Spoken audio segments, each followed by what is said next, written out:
It's fight week, potentially fight of the year week. Dmitry Bivol, Artur Beterbiev, undisputed light heavyweight championship. First time ever we're going to have an undisputed light heavyweight champion in the 4-belt era, unless, of course, there's a draw. And in this bout, we have the two best, unequivocally the two best light heavyweights in the world.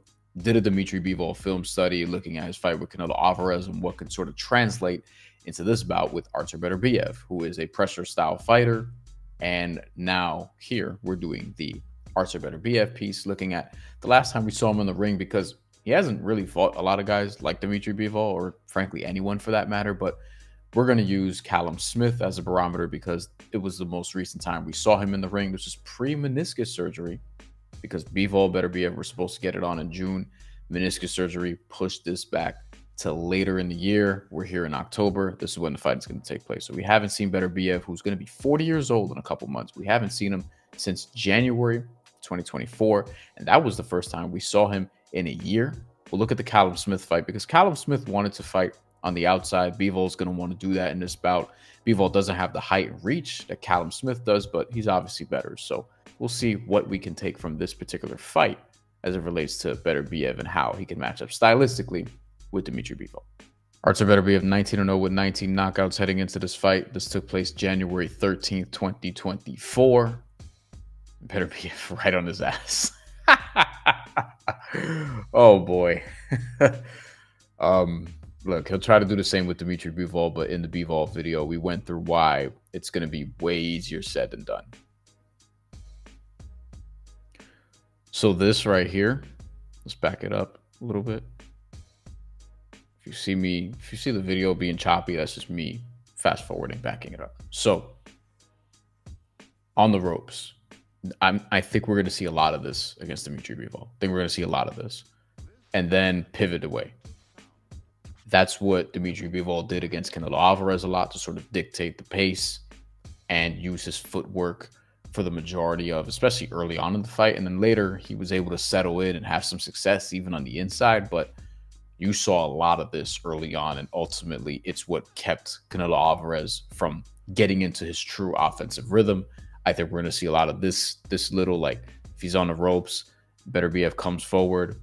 I think we're going to see a lot of Dmitry Bivol just pivoting. He's going to jab, obviously, a ton, Soviet-style boxing. We're going to see a lot of this. It's an important thing to watch how Beterbiev sort of breaks him down, because Beterbiev is probably the best pressure fighter in boxing right now, but he hasn't fought anyone like Dmitry Bivol, just like Bivol hasn't fought anyone like Beterbiev. So the thing about Beterbiev, he can get hit. See this here? Range. Boom. Pops him with the jab. But before that, there was a more in-depth combination. Boom. Ends with the jab. Dmitry Bivol likes to do that too. Hit Canelo with the 1-2-1 multiple times. Ending again with the jab there. He missed it, but still. So if Bivol makes the same mistake, I'm not sure he will. Overreaching. Just gets caught with a left hook there. Good timing by Beterbiev. Pulls down that left. Bang. Tags you with the left hook. Callum Smith stayed on the ropes there. That's a mistake. Also, Beterbiev with the body punching. Let's run this back. We'll see a good amount of that against Dmitry Bivol to try to keep him from moving around the ring. There's a body shots, body head combination. There's a nice combination there. Keeps pressuring him, and then body head again. Another reason why this was worth watching is because Callum Smith actually won a couple rounds in this fight. According to the judges, I thought you could argue that he won 3 before he got stopped in round 7. Got out of there too. Nice combination by Callum. Get out of there, Callum. Okay. Yes. Double left hook. Let's see that again. Just when you think he's in danger, he steps off. Okay, so there you go. Moves to the right. Jab. Boom, boom. Uppercut. Double left hook. And creates that distance between him and the smaller Artur Beterbiev. Smaller in terms of height and reach. It's good stuff. Good jab there too. He's backing Beterbiev up a little bit here. Obviously, that if you watch the fight, that didn't sustain itself, but Callum Smith did some good things early on. Another reason why I think this was worth watching is because He won a couple rounds in this fight. According to the judges, I thought he could have won 3 out of the 6 rounds before he got stopped in the 7th. So he was super competitive. Again, Bivol doesn't have the 78-inch reach, but he will try to do some of these same things just at a higher level. Again, overreaching. Beterbiev makes him pay for it. Boom. That little left hand.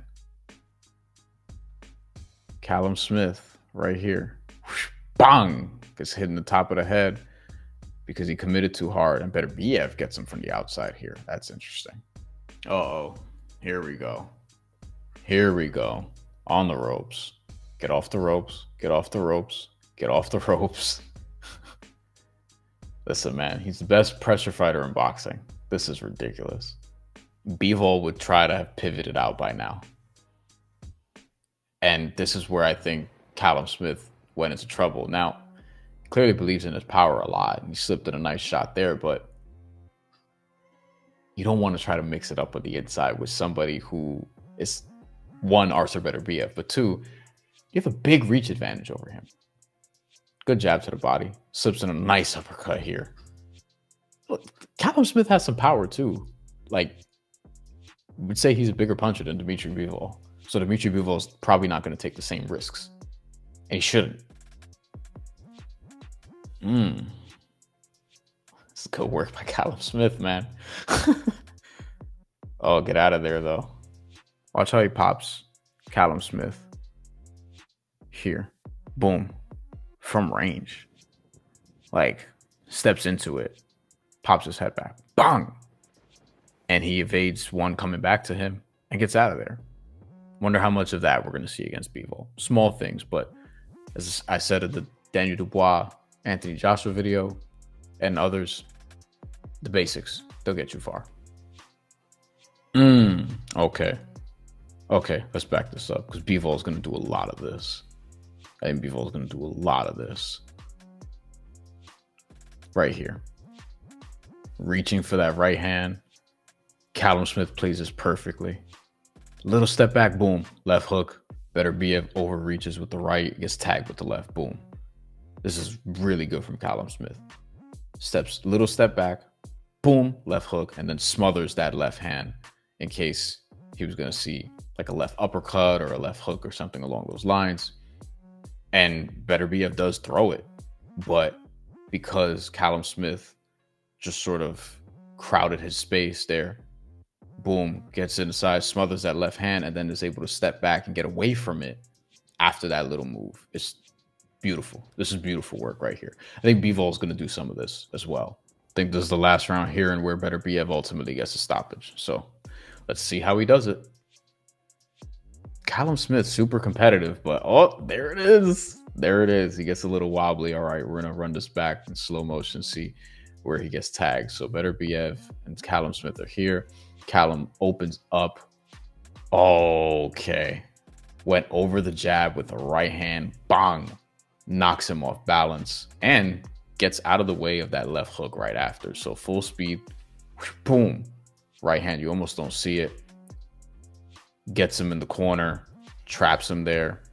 Callum Smith can't pivot away and he gets dropped. And then once you're in this position, Artur Beterbiev is maybe the best finisher in boxing right now.